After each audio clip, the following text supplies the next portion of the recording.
Hello बच्चों। Hindi medium platform पे आप सभी का स्वागत है। हम पढ़ रहे थे लास्ट क्लास में विद्युत रसायन। विद्युत रसायन और विद्युत रसायन वाले टॉपिक में हमने पढ़ लिया था इलेक्ट्रोलाइट्स के प्रकार। इलेक्ट्रोलाइट्स मतलब प्रबल विद्युत अपघट्य, दुर्बल विद्युत अपघट्य, धात्विक चालक और आयनिक चालकों के बारे में हम पढ़ चुके थे। इस क्लास में हम बेसिकली पढ़ेंगे विद्युत रासायनिक सेल। विद्युत रासायनिक सेल। विद्युत रासायनिक सेल के बारे में अपन पढ़ेंगे। तो विद्युत रासायनिक सेल बेसिकली होते क्या हैं? तो वे पात्र जिनमें विद्युत रासायनिक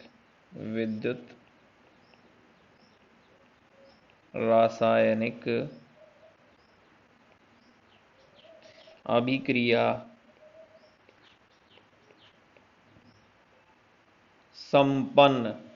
संपन्न होती है। वे पात्र जिनमें विद्युत रासायनिक अभिक्रियाएं संपन्न होती है उन्हें उन्हें विद्युत रासायनिक सेल कहा जाता है।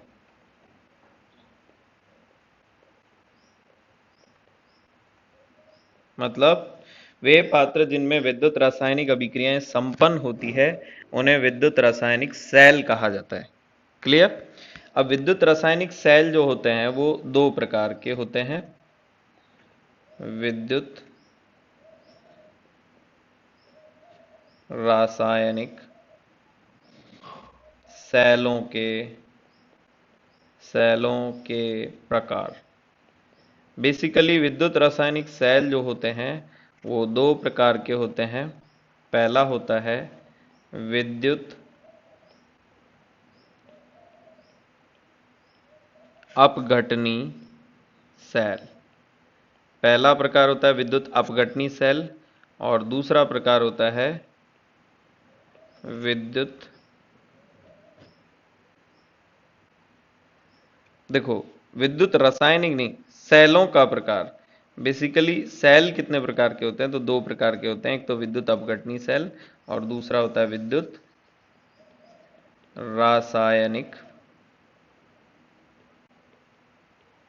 रासायनिक सेल। ये निम्न दो प्रकार के हो गए। एक तो विद्युत अपघटनी सेल हो गया, एक विद्युत रासायनिक सेल हो गया। ठीक है। अब देखो, सबसे पहले हम पढ़ते हैं विद्युत रासायनिक सेल के बारे में। विद्युत रासायनिक सेल। देखो बेटा, इसके बारे में पढ़ते हैं। इसमें क्या होता है? देखो, इसमें होता है जो हमारे पास घड़ियों में जो सेल लगा होता है वो विद्युत रासायनिक सेल का ही उदाहरण है। मतलब सेल, जो घड़ी में जो सेल लगा हुआ है उसके अंदर क्या है? कोई केमिकल पदार्थ उपस्थित है। उन केमिकल पदार्थों में अभिक्रिया होती है और उस अभिक्रिया के द्वारा क्या बनती है? विद्युत का निर्माण होता है। मतलब इन सेलों में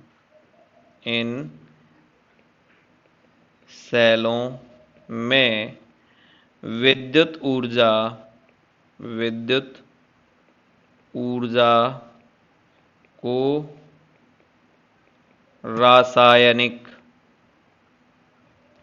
ऊर्जा को रासायनिक ऊर्जा में बदला जा उल्टा कर दिया।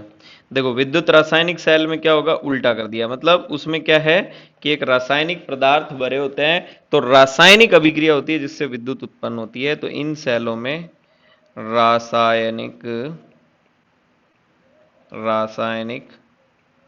ऊर्जा को विद्युत ऊर्जा में बदला जाता है। इन सेलों में रासायनिक ऊर्जा को विद्युत ऊर्जा में बदला जाता है। अब देखो, रासायनिक ऊर्जा में को विद्युत ऊर्जा मतलब जो घड़ी में जो हमारे पास सेल लगा होता है, वह क्या होता है, हमने एक सेल दुकान से लाए, ला करके हमने उसको घड़ी में लगाया, वो सेल जब तक खत्म नहीं हो जाता तब तक वो चलता रहता है। मतलब इसमें ऐसा थोड़ी है कि कोई बाहर से कुछ मिलाएंगे तभी रिएक्शन होगी, मतलब ऑटोमेटिक जैसे ही अपन ने सेल को जहां भी लगाना है वहां लगाया तो सेल काम करना शुरू कर देता है। तो मतलब हम इसमें कहते हैं यह स्वतः प्रक्रम है।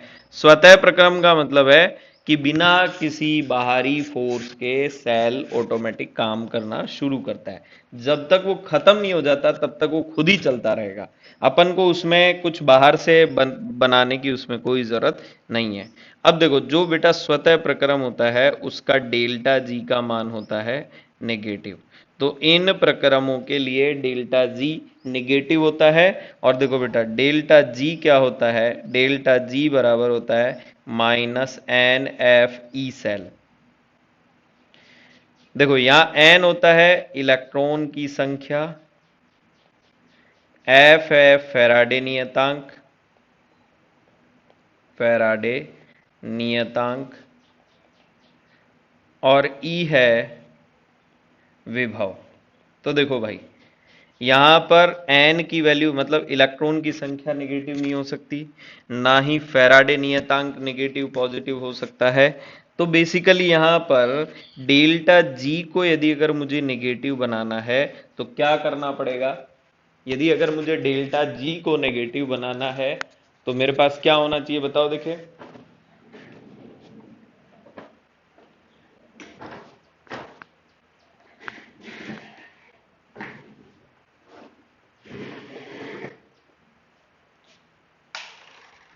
भैया यदि अगर मुझे डेल्टा जी को नेगेटिव बनाना है तो इसका विभव देखो बेटा, इसमें पॉजिटिव नेगेटिव कुछ नहीं हो सकता, इसमें पॉजिटिव नेगेटिव कुछ नहीं हो सकता। तो विभव का मान ई सेल का मान क्या होना चाहिए, पॉजिटिव। तो बेसिकली जो विद्युत रासायनिक सेल होते हैं उन विद्युत रासायनिक सेलों के अंदर क्या होता है कि ये पहली बात तो स्वतः प्रवर्तित है। स्वतः प्रवर्तित जो भी अभिक्रियाएं होती है उनका डेल्टा जी नेगेटिव होता है। और इनका डेल्टा जी यदि अगर मुझे नेगेटिव बनाना है तो इनका ई सेल कैसा होना पड़ेगा, ई सेल का मान इनका पॉजिटिव होना पड़ेगा। बोलो बात समझ में आई कि नहीं आई? ठीक है। अब देखो, जो मतलब विद्युत रासायनिक सेल है, विद्युत रासायनिक सेल को यदि अगर हमें पढ़ना है तो हम यहां पर एक सेल पढ़ेंगे जिनका नाम है गैल्वेनिक सेल। क्या पढ़ेंगे बेटा, गैल्वेनिक सेल। देखो बेटा जी, गैल्वेनिक सेल अपन यहां पर पढ़ेंगे। तो गैल्वेनिक सेल क्या है, यह एक विद्युत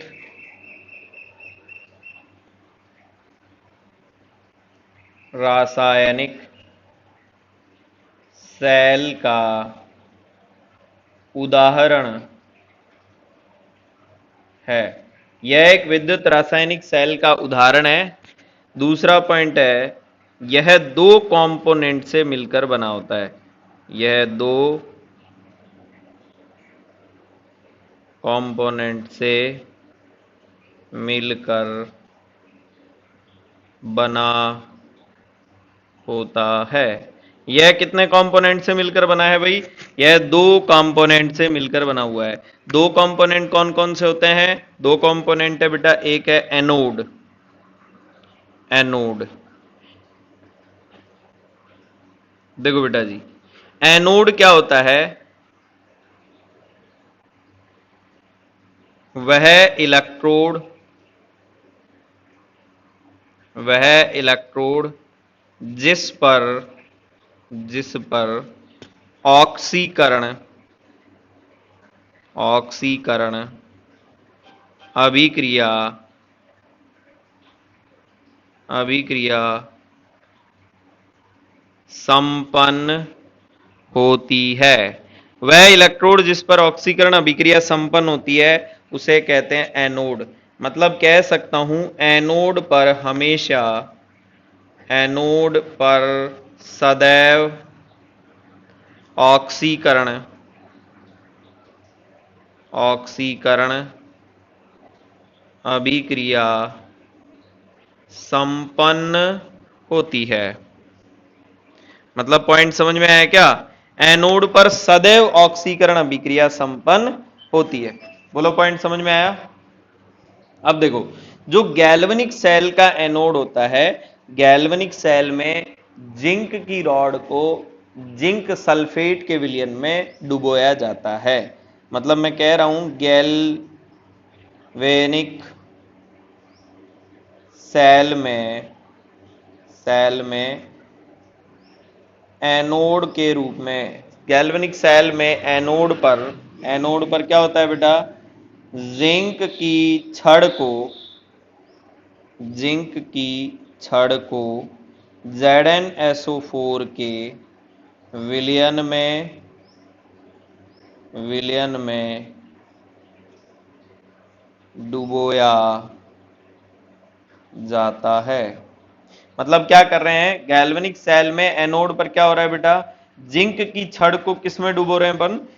ZnSO4 के विलयन में। मतलब देखो यहां पर क्या हो रहा है, देखो यहां पर एक मैंने जिंक की छड़ ले रखी है और इस जिंक की छड़ को किस में डुबो रहा हूं बेटा?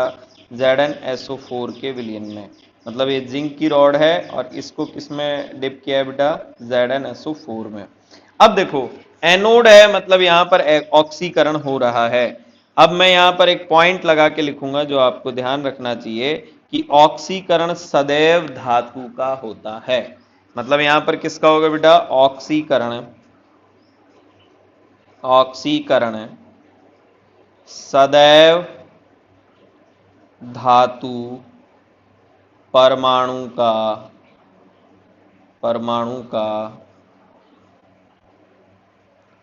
होता है।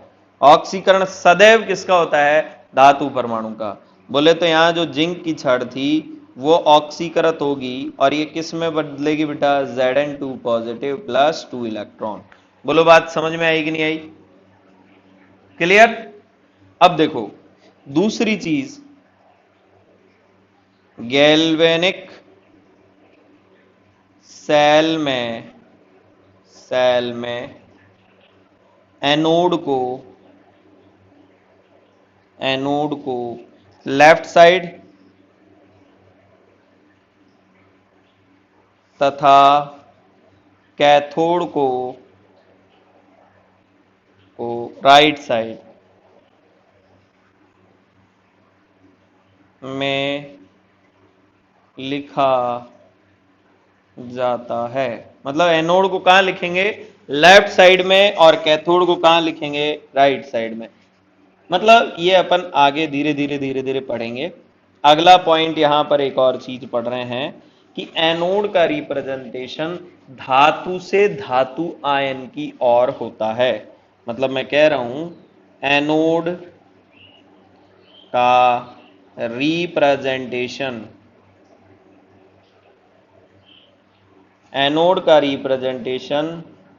धातु से धातु आयन की ओर होता है। मतलब एनोड का रिप्रेजेंटेशन कहां से कहां करते हैं अपन? धातु से धातु आयन की ओर करते हैं। जैसे यहां पर क्या था बताओ? रिएक्शन क्या थी? जो जिंक था वो किस में कन्वर्ट हो रहा है बेटा जी?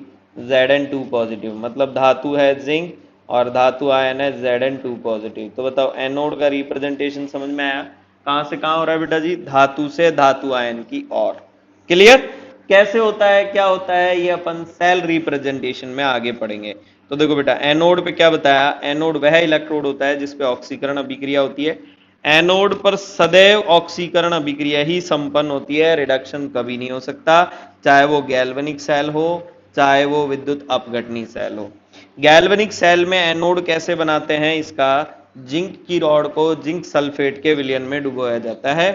ऑक्सीकरण अभिक्रिया में कौन इलेक्ट्रॉन देता है? तो ऑक्सीकरण अभिक्रिया में सदैव धातु परमाणु इलेक्ट्रॉन देते हैं। गैल्वेनिक सेल में एनोड को लेफ्ट हैंड साइड, कैथोड को राइट हैंड साइड, और एनोड का रिप्रेजेंटेशन धातु से धातु आयन की ओर होता है। अगला है कैथोड। कैथोड देखो बेटा, कैथोड क्या होता है? तो वह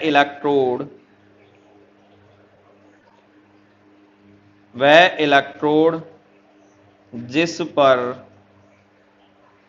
अपचयन अभिक्रिया संपन्न होती है। वह इलेक्ट्रोड जिस पर अपचयन अभिक्रिया संपन्न होती है कैथोड कहलाता है। अगला है गैल्वेनिक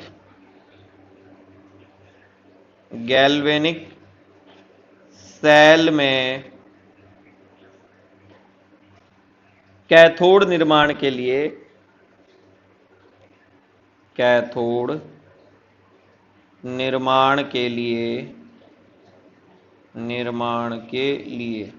गैल्वेनिक सेल में कैथोड निर्माण के लिए क्या करते हैं? धातु की छड़ को, मतलब कॉपर धातु की छड़ को CuSO4 के विलयन में डुबोया जाता है। मतलब क्या कर रहे हैं अपन? गैल्वेनिक सेल में क्या कर रहे हैं? गैल्वेनिक सेल में क्या कर रहे हैं बेटा? कॉपर धातु की छड़ को CuSO4 के विलयन में क्या कर रहे हैं? डुबो रहे हैं। क्लियर? दूसरा, कैथोड का रिप्रेजेंटेशन एनोड का कहां से कहां कर रहे थे? धातु से धातु आयन की ओर। तो कैथोड का रिप्रेजेंटेशन कहां से कहां करेंगे? धातु आयन से धातु की ओर प्रदर्शित किया जाता है। तो कैथोड का रिप्रेजेंटेशन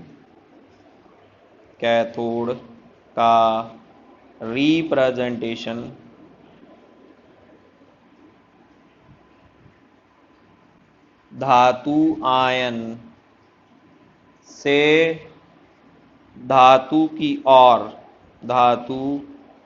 ओर किया जाता है। मतलब कैथोड का रिप्रेजेंटेशन कहां से कहां करेंगे? Cu2 पॉजिटिव से Cu। और देखो कैथोड पे क्या हो रहा है? रिडक्शन। मतलब यहां Cu2 पॉजिटिव 2 इलेक्ट्रॉन लेगा और किस में कन्वर्ट हो जाएगा बेटा? Cu में परिवर्तित हो जाएगा। बोलो, पॉइंट समझ में आया कि नहीं आया? तो यहां पर इस प्रकार से एनोड और कैथोड के बारे में हमने पढ़ा। एनोड पे क्या रिएक्शन हो रही है, कैथोड पर क्या रिएक्शन हो रही है। क्लियर? ठीक है भाई। अब देखो आगे की तरफ। अब देखो, हम यदि अगर बात करें एनोड पर कौन सी अभिक्रिया हो रही है, तो देखो एनोड पे क्या था? एनोड पे जिंक धातु जो थी वो किस में कन्वर्ट हो रही थी? Zn2 पॉजिटिव प्लस 2 इलेक्ट्रॉन में। कैथोड पे क्या हो रहा है? Cu2 पॉजिटिव जो है वो क्या कर रहा है बेटा? Cu2 पॉजिटिव 2 इलेक्ट्रॉन लेकर के क्या बना रहा है? Cu बना रहा है। और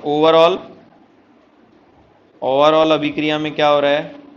Zn प्लस Cu2 पॉजिटिव से बन रहा है Zn2 पॉजिटिव प्लस Cu। बोलो, पॉइंट समझ में आया कि नहीं आया? फटाफट ओवरऑल रिएक्शन को देखो।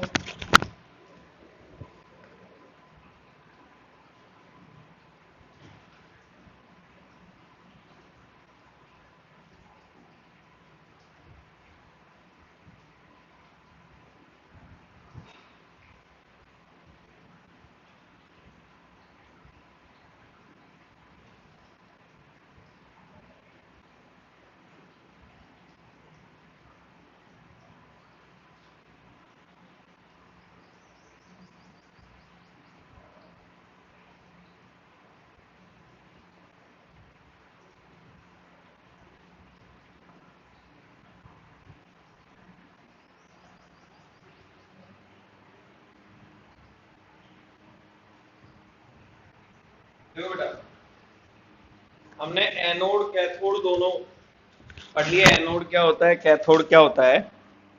ठीक है। अब देखो, यदि अगर मुझे सेल बनाना है, गैल्वेनिक सेल जब मैंने इस टाइप से तैयार किया तो यहां पर ये एनोड था। देखो एनोड पे क्या था, मैंने क्या लिया, जिंक की छड़ को किस में डिप किया है बेटा, ZnSO4 में। यहां क्या है, यहां कैथोड है, कैथोड पर क्या है, कॉपर की छड़ को किस में लिया गया, CuSO4 में। यहां पर लिया कॉपर की छड़ और यहां पर कौन लिया, CuSO4। एक तार मैंने यहां पर, एक तार मैंने यहां पर लिया और यहां पर मैंने इसमें बल्ब लगा दिया इस टाइप से। ठीक है, तो देखो ये जब मैंने इस सेल को शुरू किया तो हमने देखा कि ये सेल सिर्फ और सिर्फ एक एक सेकंड या एक फ्रैक्शन ऑफ टाइम के लिए ये काम किया। लेकिन जैसे ही इसने फ्रैक्शन ऑफ टाइम के लिए काम किया उसके बाद में क्या हो गया, यहां पर जिंक आयनों की संख्या बढ़ गई और यहां पर सल्फेट आयनों की संख्या बढ़ गई।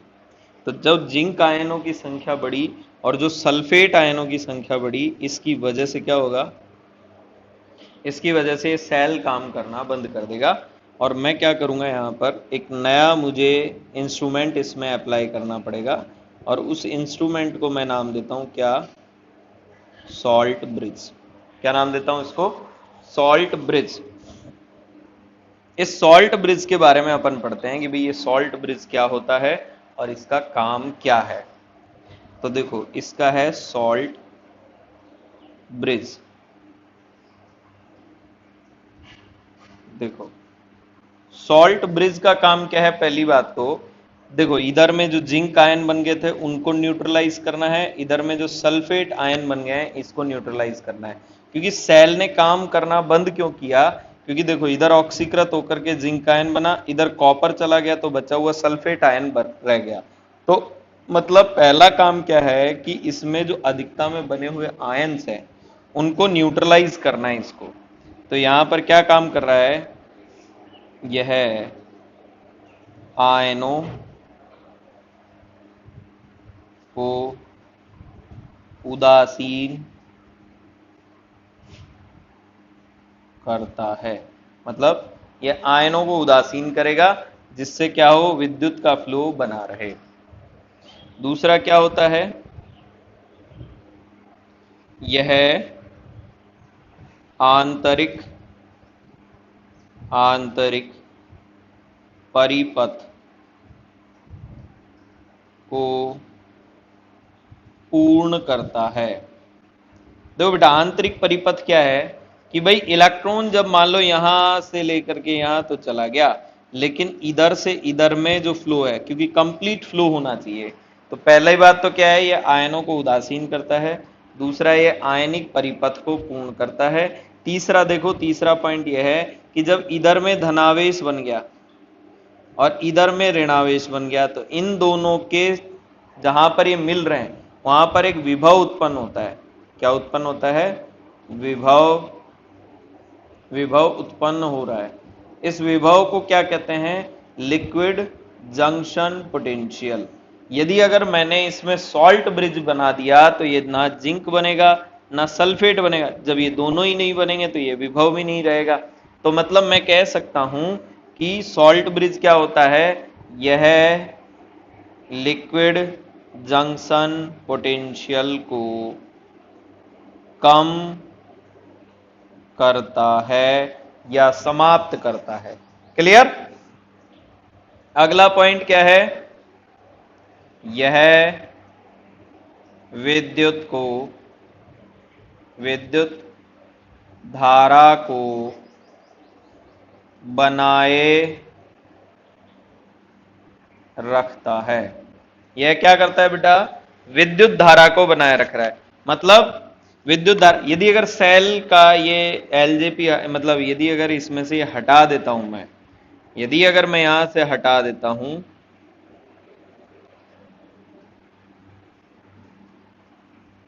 यदि अगर मैं यहां से इसको हटा देता हूं तो क्या होगा बेटा, इसको हटाने से विद्युत का आंतरिक परिपथ पूर्ण नहीं होगा और आंतरिक परिपथ पूर्ण नहीं होगा तो धारा का प्रवाह नहीं रहेगा और धारा का प्रवाह नहीं रहेगा तो ये क्या होगा, काम करना बंद कर देगा।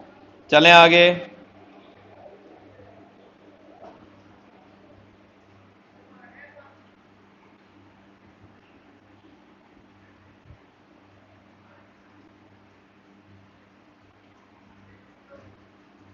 ठीक है। अब देखो अगला है जो ये सॉल्ट ब्रिज है। देखो ये पहली चीज तो क्या कर रहा है भाई, आयनिक आंतरिक परिपथ को पूर्ण कर रहा है। दूसरा क्या है भाई, दूसरा ये विद्युत धारा को बनाए रख रहा है। तीसरा क्या है, एलजेपी को क्या करता है, कम करता है। चौथा क्या है, यह दो विलयनों के मिक्सिंग को रोकता है। यह विलयनों की यह विलयनों की मिक्सिंग मिक्सिंग को रोकता है रोकता है। क्लियर। अब देखो बेसिकली ये जो यू शेप की ट्यूब है, इस यू शेप की ट्यूब में भरा हुआ क्या होता है और इसमें क्या क्या चीजें काम में ले सकते हैं, किस प्रकार के इलेक्ट्रोलाइट को काम में लिया जा सकता है। तो यहां पर कहा जाता है सॉल्ट ब्रिज। सॉल्ट ब्रिज लवण सेतु। लवण सेतु सॉल्ट ब्रिज का निर्माण सॉल्ट ब्रिज का निर्माण कैसे करते हैं, सॉल्ट ब्रिज का निर्माण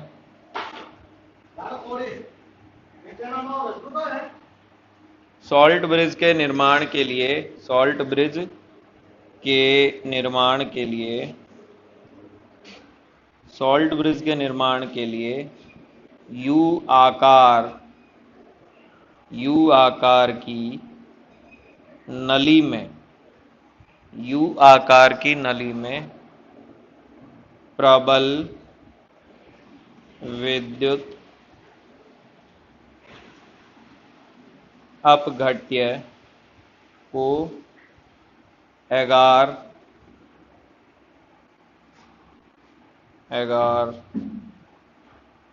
जेल के साथ मिश्रित करके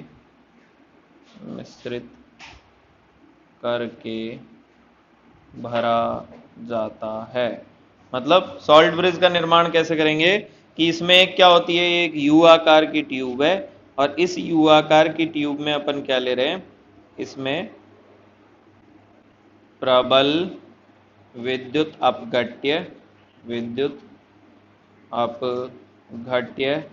प्लस एगार एगार जेल, ये हम इसमें लेते हैं। बोलो पॉइंट समझ में आया कि नहीं आया। अब देखो जो सॉल्ट ब्रिज में विद्युत अपघट्य यूज किया है उसके क्या क्या गुण होने चाहिए। तो अपन पढ़ रहे हैं सॉल्ट ब्रिज में लिए गए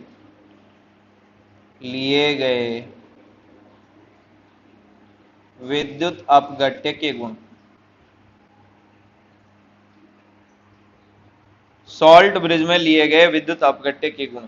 पहली बात देखो बेटा, ये क्या होना चाहिए, यह प्रबल विद्युत अपघट्य होना चाहिए।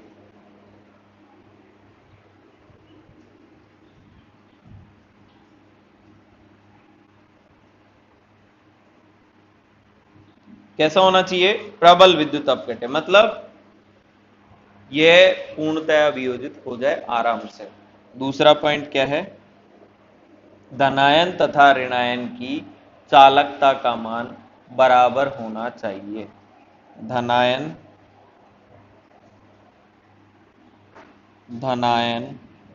व ऋणायन की चालकता का मान बराबर होना चाहिए। धनायन और ऋणायन की चालकता का मान क्या होना चाहिए बेटा, बराबर होना चाहिए। क्योंकि यदि अगर मान लो ये जो यू शेप ट्यूब है, इस यू शेप ट्यूब में से सपोज धनायन यहां पहुंच गया लेकिन ऋणायन यहां पहुंच ही नहीं पाया, तो ऋणायन यहां नहीं पहुंचा तो ये जिंक को उदासीन नहीं करेगा, ये सल्फेट को कर देगा, तो फिर भी क्या होगा, विद्युत का चालन नहीं हो पाएगा। चलें आगे। अगला पॉइंट है, जो विद्युत अपघट्य लिया है यह किसी भी प्रकार की अभिक्रिया में भाग नहीं लेना चाहिए। तो लिया गया विद्युत अपघट्य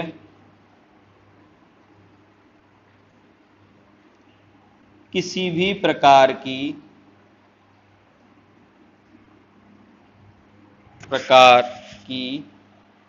अभिक्रिया में भाग नहीं लेना चाहिए। देखो बेटा, तो हमने आज की क्लास में पढ़ लिया एनोड क्या होता है, कैथोड क्या होता है, सॉल्ट ब्रिज क्या होता है, सॉल्ट ब्रिज में भाग लेने वाले लवण की क्या क्या विशेषताएं होनी चाहिए, ये हमने पढ़ लिया। क्लियर। अगली क्लास में हम पढ़ेंगे सेल का रिप्रेजेंटेशन कैसे करते हैं, इलेक्ट्रोड पोटेंशियल कैसे निकालते हैं, ये सारी चीजें आगे पढ़ेंगे। और आप बिल्कुल रेगुलरली क्लासेस अटेंड करिए। देखो बेटा, जो बच्चा रेगुलर रहता है वो आराम से अपनी सक्सेस को पाता है। तो आपको बस रेगुलर बने रहना है। ठीक है। थैंक यू सो मच, मिलते हैं अगली क्लास में।